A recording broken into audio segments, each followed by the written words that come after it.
when I realized I was codependent and I started doing the research, that's when I knew I had to write a book about codependency. Thank my experience with him for teaching me what I needed to learn, which is ultimately to let go.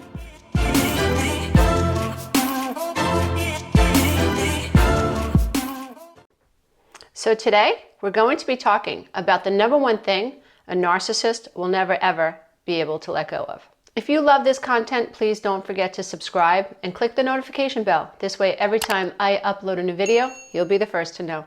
So today we're going to be talking about something pretty deep, something that I hope will help many of you be able to release your own attachments to difficult people, to toxic people, to the narcissists in your lives that seem to make your life feel bananas.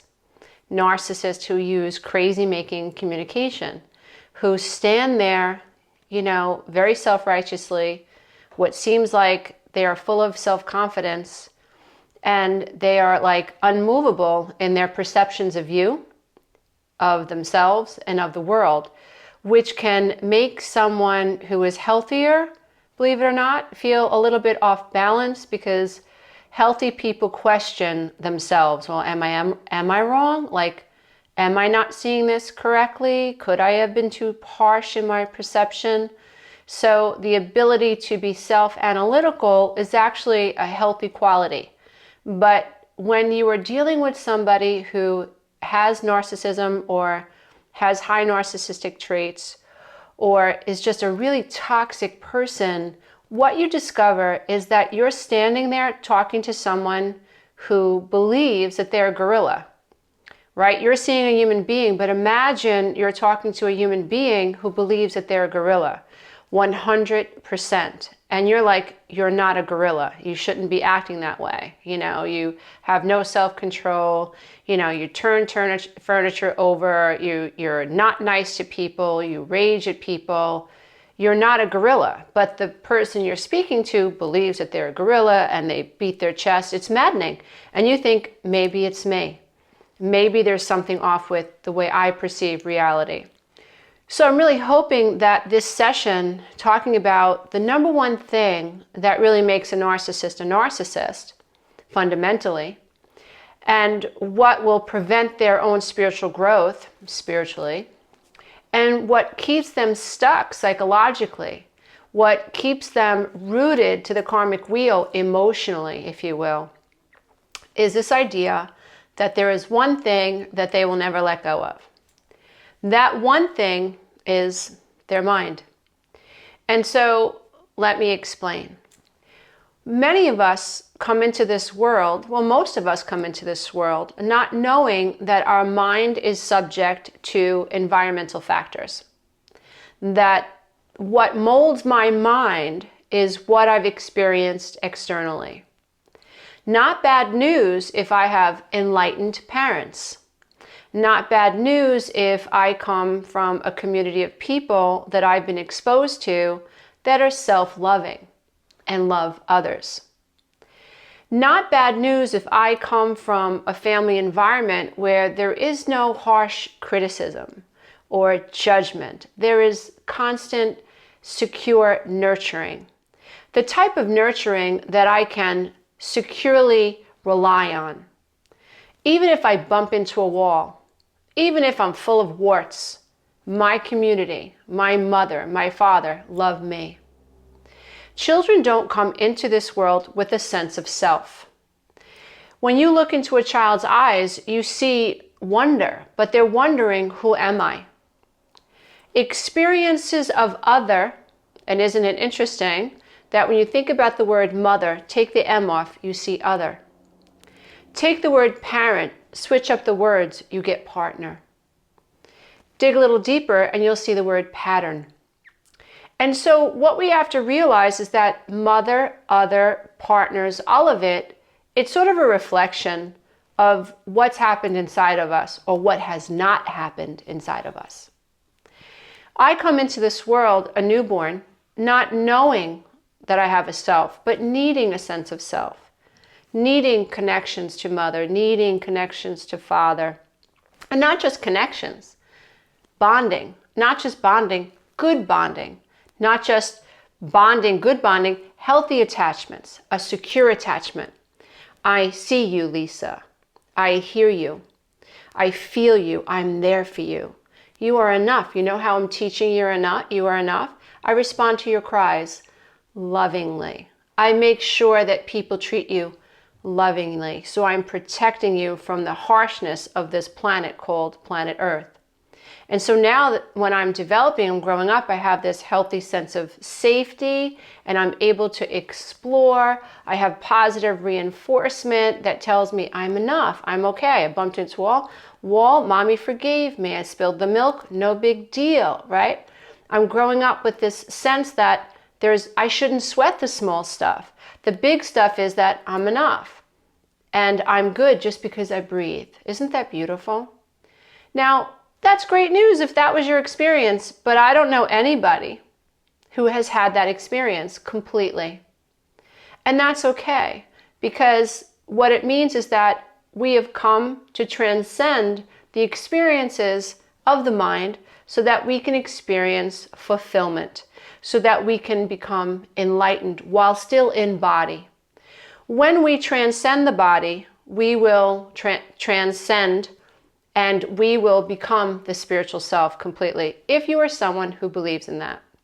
If you don't believe in the spirit body, then you might want to believe, or you might believe that whatever energy or prana or life source that beats your heart will merge with similar energies.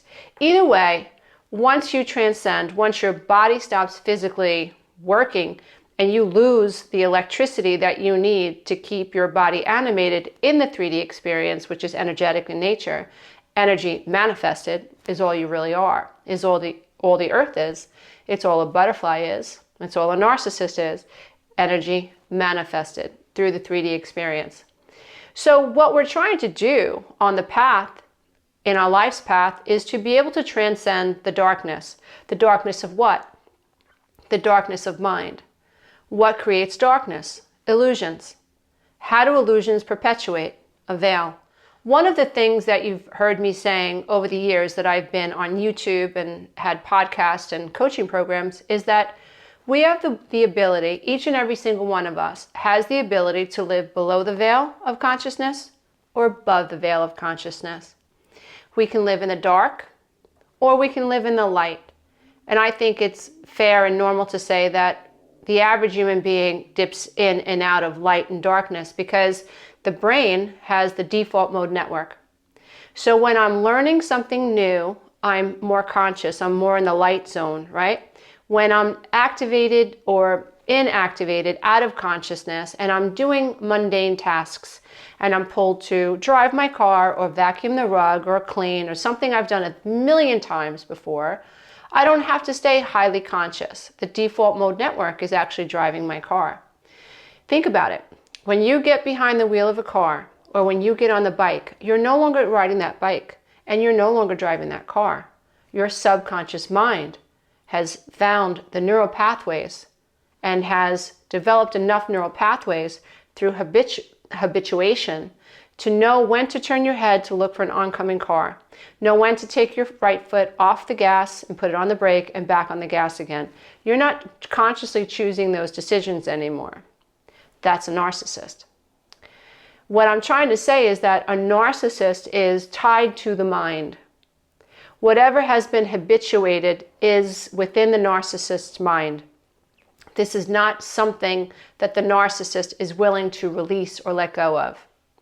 When we're talking about the mind, when we're talking about the subconscious mind, we're talking about ego. We're talking about wounds. We're talking about perceptions. We're talking about a lack of awareness. We're talking about ego defense mechanisms, which operate subconsciously. The mind is subconscious until it is more conscious. Now, you can be involved with a narcissist who thinks that they are enlightened. But if you pay attention to their behavior, you will know by the way that they behave, they're not enlightened. And so a narcissist is not willing to let go of the mind. Because if the narcissist is willing to let go of the mind, the narcissist has to fight the golden dragon within. The dragon that is right at the precipice and stands right in front of the chamber of the true self, which is non-ego, which is non-duality. Narcissists believe in the world of duality. They believe in the 3D world. They believe in separation. They're better than you. They're smarter than you. You are the one that's wrong. They are the one that's right. They're black and white thinkers. When you're dealing with someone who has high levels of narcissism, somebody who may not even realize they're in that pool of narcissism is somebody who very much believes in separation. The right and the wrong, the up and the down, the black and the white nature of reality, which is the dualistic nature of reality. And the goal for each of us is really to transcend the black and white realm, the realm of duality, the realm of judgment. To truly be enlightened is to know that you are nothing and yet everything at the same time. So when we're talking about a narcissist's mind does not want to live in a world of non-duality, because then they lose their identity. When you are attached to mind, you are attached to an identity. This is who I am. This is what I think. I am valid. What my opinion is more valid than your opinion. I have the right to verbally abuse you. You're stupid. You deserve to be abused. You did that thing that you did on purpose to upset me. I punish you because you made me angry, right? I would not be sad if you didn't do this. I would not be depressed if you didn't do this. I would be happy if you did this, right? If you pull it apart and just observe it, what you're observing is someone who has identified with the mind and who is identified with these patterns and these programs and these habits of thought. If you go deeper, really deeper, you'll be able to recognize that the way someone thinks, the way they self-identify, comes from childhood. If you were abused terribly by your mother and father and you couldn't figure out how to please them, and by the age of 2 or 3, you decide that the world is a terribly scary place, terribly frightening place, and you retreat to the inner world, and you believe now you must survive on your own, you can become a little sociopath. You can become a narcissist who now manipulates other people, who now takes advantage of other people. You can become narcissistic, someone who believes that the world is a dangerous place and the only way to feel safe and secure is to take advantage of other people, to dominate them, to look for power and control, right? And when someone believes that, their mind becomes habituated to think in a certain way. And they become antagonistic. They become predator-like. They will blame shift and not even realize that they're blame shifting. They will become passive-aggressive or gaslight you and not even realize that it's gaslighting. So this is just the way they relate to people. Oh, you caught me with my hand in the cookie jar? Well, let me accuse you of having poor vision, then admit that my hand is in the cookie jar. Let me try to convince you that I was sleepwalking and I could have never consciously put my hand in the cookie jar. This becomes a way of life for somebody who is narcissistic. This is a part of their mind. They've identified that the world is an unsafe place. A narcissist doesn't want to let go of an ego defense mechanism that puts them at the top of the food chain. It's too scary. A narcissist would much prefer to pummel you. A narcissist would much prefer to hang on to the ego constructs which put them in the place of first place, which makes them dominant over you. A narcissist does not want to release this idea that they are more powerful, that they are more brilliant, that they are more beautiful than you. They don't want to do that because the idea of letting go of that has them fade into an abyss of non-duality. And so therefore, a narcissist does not want to release their mind. Healthy people know that there's something wrong with them. As wacky as it sounds, if you're healthy, you're questioning, what's up with me? What can I do better? What about me do I need to change? You're self-analytical. You're questioning everything. In order to transcend the mind, you must question everything, all of your beliefs. Why do you believe what you believe? Where did the belief come from? What would happen if you were born into a different faith? Would you have this faith? Would you be of this religion? Would you think the way you think if you were born into a different family? So if you're actually a healthy person, then you're someone who is learning to question the mind. You're learning to believe that you are not your mind. If you stay on the path long enough, which I hope you do, and this is very difficult work, and this is another reason, why would someone want to do this work? Shedding the old and learning to embrace something entirely new, something you have no construct for, is the path to enlightenment. But if you're a narcissist, are you really going to want to shed the old and embrace the new? No, because shedding the old means that you're shedding the false mask, and that is your entire identity. And you've lived your world trying to manipulate this mirror reflection back to you. You've tried to find other people who could furnish you with a source of narcissistic supply. And it's absolutely terrifying to want to give that up if that's what your identity is.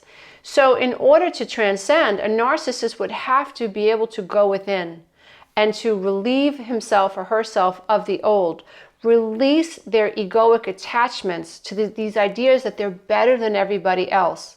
How do you do that if that's the only thing that you believe, which is all in your mind? It's a mind construct. How do you do that if that's all you've ever known and all you've ever believed in, and your ego is kicking and screaming to not let it go? To transcend the old, you have to become non-self, which is non-dualistic. You have to realize that you are not your ego, but you're not the illusion of self. But when your identity to the matrix self, the self that your mother created within you, this idea that you're not good enough, this idea that you need to fawn after people's approval, which is a staple of codependency, this idea that you need to prove yourself worthy of love, these are all constructs of your personality self or your matrix self or your 3D self. Now, when you're on the healing path, and I really do, like I said before, I really do hope you stay on this path, you will get to a point where you realize there is no self, or at least not that self. When you move beyond the no self, the matrix self, that's when you find the true I am. The true I am doesn't identify with the matrix. It doesn't identify with ego. So what a narcissist will never let go of is the aspect of the 3D mind, because to relieve the mind would mean to be no self, or at least to release their attachment to the 3D self. So the path to enlightenment really is overcoming levels of narcissism in our own self, our attachments to the ego self, our identity to ego, this aspect of our mind that has us attaching to our wounds and our story, the behaviors that we learn to adopt and we repeat over and over and over again on our life's journey, the patterns of relationships that we find ourselves in that are codependent and narcissistic, the patterns of relationships that repeat childhood wounds. There are many experts out there that agree that if you find yourself in a relationship with the self-centered, egotistical, self-righteous person who feels entitled to exploit the emotions of other people, somebody who lacks empathy for how their words and their actions affect other people, there's usually a reason. You may have tremendously high empathy. You may be somebody who is highly giving. You always give people a second and third chance. You believe in people, right? And you don't think that there are people out there that would take advantage of your kindness. Well, I'm here to tell you that's a bunch of malarkey. There are sharks in the ocean, and there are predators on land. And they're not just four-legged. There are people who actually smell other people's empathy. And these are narcissists, these are sociopaths, and these are psychopaths who are looking to exploit your kindness. They're looking to exploit your niceness. They're looking to exploit your desire to live a more spiritually abundant life. And you have to know this. And we don't know this so that we shake our finger and we at the narcissist and we stand in judgment and duality of them. That's not what this is about. Although there are some people that will teach you that that's what you should be doing. And I get it. I think what the necessary component of standing in judgment, if you will, for lack of a better word, I like the word discernment, because I think it gives rise to a different intention. So anytime I'm in judgment, I'm in duality, which is not the goal. The goal is non-duality, so that I can merge with the true I am that I am, which is not identified with form. So then I'm able to play the game non-attached. Then I'm able to understand, yeah, I need this body, I need this mind, I need this face, I need this hair, I need these words, I need all of that to play the game in the 3D world. But I'm not attached to my form. I'm not attached to my gender or the color of my skin or what I think or what I feel. I'm not attached. This is the game I'm playing while I'm here. Beautiful. What I try to do is I try to remember and catch myself when I find myself in experimenting or dabbling in duality, which is judgment, which is believing that I am my emotions, losing it for a minute, like losing consciousness and forgetting that I have the ability to observe a pain. I don't have to identify with an emotion. I can grieve and not become the grief. I can be sad and not become the sadness. I can be happy and not become the happiness. I can just stand in the background and witness all of these very human experiences and not lose myself. These days, I try to remember that the goal is to be non-dualistic. The goal is, and it's not easy, the goal is to remember that I am not my form, that I am not my beliefs, that I am not the identity that my ego has been clinging to. And that is really the benefit of staying on the path to emotional recovery, understanding that codependency is a prison. There's this great Greek myth of Sisyphus, where he is someone who is portrayed as pushing this gigantic boulder up this mountain. And he gets just so far and the boulder comes down again and he repeats it. It's rinse, recycle, repeat. It's like Groundhog's Day. Codependency and narcissism is a prison. It's like Groundhog Day. You're doing the same thing every single day and nothing changes. It's the same experience. When you come from a dysfunctional home and your mind, as it's developing its sense of self, is wounded and it begins to think that it's its fault, right? So the being thinks it's my fault that I can't gain this love from mommy and daddy. And so the ego identifies with this not enough stuff. And then the ego comes up with defense mechanisms to what? To gain love. Oh, well, I'll fawn, I'll people please. I'll do all of these things and hopefully I'll be good enough. To make matters worse, the brain has its own stress response system. Fight, fawn, freeze, and flee. And so our brain is going to override in many situations and cause us to feel and experience things as well.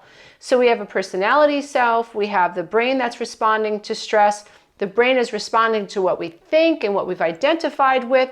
It is prison. The unawakened mind is prison. And if you are someone who just believes in mind, I can almost guarantee you life is not as happy as it could be.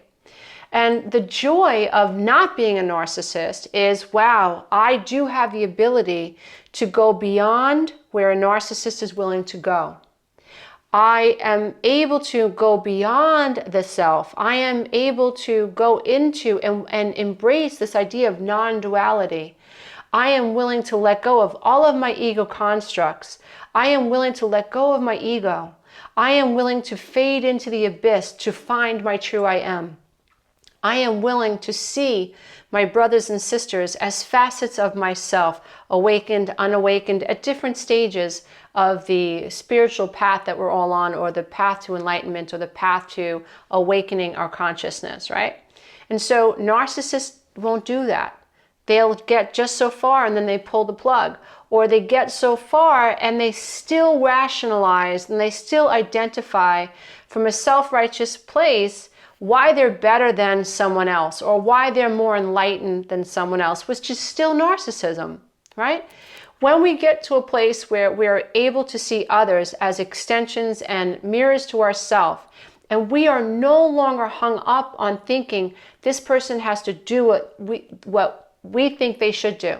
So the goal is going to be for us to learn how to see what's happening in our experience without attaching to any particular belief or idea that has us believing in the dualistic nature of reality. If we are to stay on the path to emotional recovery, and if we are looking to experience spiritual enlightenment, and if we are someone who wants to raise our level of consciousness. So a narcissist is never going to be willing to release their mind. They don't want to because they identify with their mind. Their mind has them believing they're better than you. So it literally is where their sense of identity comes from. So remember that a narcissist's identity splits them from you. So they believe in separation. And yet, to experience spiritual enlightenment, we have to understand that separation is an illusion, that we are all facets of one another. And we begin to see in our society how often, whether it's a political party, whether it's a government, whether it's a friend, whether it's a flying monkey, whether it's a religion or whatever, whether it's an idea, that there are so many ways in which we are infused with this idea that we are separate from one another, that we should fear one another. And I think we have to be very, very careful of those who continue to draw lines between us and them, or them and us, or vice versa, whatever it is. Anytime someone is trying to get you to feel separate from something else, we have to be careful. Now, I do understand that there is a benefit of talking about things like narcissism in a way that sounds like it's coming from judgment. But I believe that a healthier way is to view it from the level of discernment, because intention is everything, right? So when we look at learning about narcissism with the level of discernment, so I want to understand who in my life I can trust and can't trust, who in my circle I can keep close, and who do I have to push out of my circle. So that what? So I can hold on to myself, so I can be responsible for my own energy, so I can be the best version of myself, so that I can have less confusion in my own mind, and I'm able to, have this veil continue to lift and dissolve this idea of separation between me and myself and me and others, so that I can experience this non-dualistic nature of reality, so I can merge with my true self, so I can transcend my mind, unlike what a narcissist wants to do. I understand the benefit of saying lions and tigers and bears. That's a narcissist, that's a sociopath, that's a psychopath, because the labels help us identify what's wrong. So a label that I used for myself was, I am highly codependent. I am someone who fawns and people pleases. I like to rescue people. I enable. I can't set boundaries. I stay in relationships, unhealthy relationships, even though I know it's unhealthy, longer than I should. I don't know how to set a boundary, and then realizing, well, that's because I had no self. So my identity was tied to these false images or these false ideas. You can even say a false self. Even a narcissist has a false self. I think most of us walk around with a false self. But a narcissist is someone who is dominant, that needs to have power and control over people, and leaves a plethora of carcasses, if you will, emotional souls that have completely been drained by narcissism, by their inability to care about how other people feel, by the way they manipulate, they betray, they gaslight, they cause people to doubt their own inner reality. And their abuse often gets worse over time. So you can end up being someone who is absolutely in a terrible situation, financially dependent upon a narcissist, completely confused by their crazy-making communication, the fear that they're going to say the wrong thing to your children if you dare leave them alone with him or her. You can be financially drained by someone who is narcissistic. You could have a narcissist lie about what you've done, and you could end up battling in court with someone who has just completely made up these stories about you in court documents. And this is the Maya, this is the mind of a narcissist, and they will drag other people in. And so identifying yourself as someone who is codependent and seeing the separation, right? Like separating yourself in the world, in your world, from a narcissist, and be able to say, wow, I'm codependent, this is wrong behavior, that person's highly narcissistic, they lack empathy, and so on. In the world of the 3D, you're able to see you need this idea of separation from you and other. But the goal is to even transcend that. That can only happen, or that idea of separation can only be transcended once you figure out what's up with you. What are you doing that needs to be corrected? Shifting your perceptions. You know, one of the amazing things that I learned on my journey was that my ex-husband, my mother, my father, they didn't change. I changed.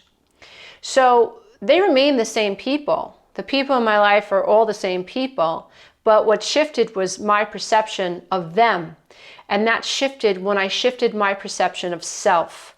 So I had to let go of everything that I knew and go into this abyss and challenge my mind, question everything.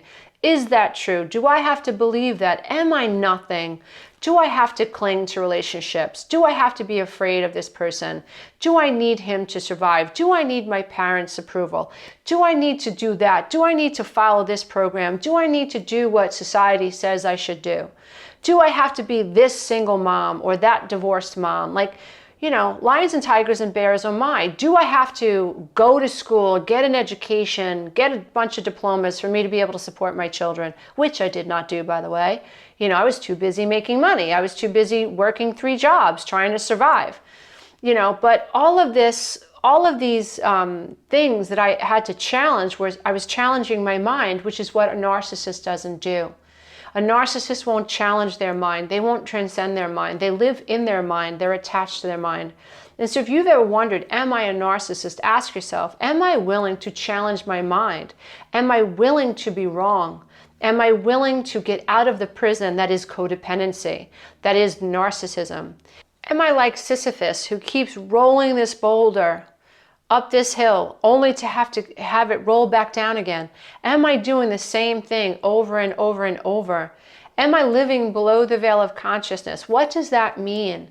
What does it mean? What are the effects of growing up with childhood emotional neglect? Am I still holding on to that story? Is this story, has it become my identity? And am I willing to release this story? A narcissist is not someone who's going to be willing to release their story. Now, trauma can make it difficult for us to let go, because our trauma responses become defense responses that help us feel safe in a world that's taught us that it is unsafe. And so this is not something that happens overnight. This is something that can take months, it can take years, it can take decades. I'm still learning how to do this myself. I just believe in when you learn something, you should share it, because there are going to be those of you or people in society who want to be able to transcend their story. There are going to be people who actually want to transcend the mind. Am I willing to believe that I am not my story? Am I willing to live above the veil of consciousness? Am I willing to stop pushing this boulder up the hill?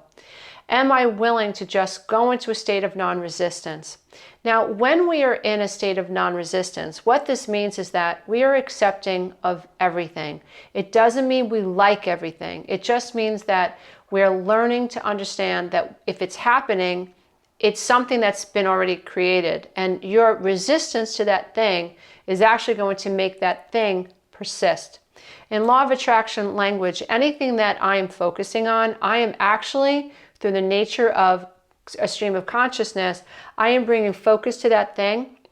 And if you can imagine that your energy is almost like the image I just got in my head is like a bank. So every time you look at something, it's like you're depositing coins in your bank. You're making it grow. You're bringing life to it, right? You're creating it. And so anything that we dislike, that we focus on, is something that we're actually breathing life into through your consciousness. A lot of people don't really want to adopt that as a reality, but that doesn't mean it's not true. And so what we have to learn how to do is to think about what we want to experience rather than focus on what we don't want to experience. When we're talking about a narcissist is stuck in their mind. And what they want is to dominate. What they want is power. They want ultimate power. They want to be seen as brilliant and the best and the better. And you know the deal. They want admiration. They want you. And if you don't get your admiration, they want you to be afraid of them. They're very vindictive people. So if they feel abandoned by you or perceive you as one who has abandoned them, they're coming for you. And so these are things that we're all learning to do. And we're using the ability to discern what we are or how our behavior is or what we identify with as a tool to help us awaken. But we know that the goal is to transcend this need to continue to lions and tigers and bears so that we can move into a state of non-resistance and identify more fully with the I am that I am.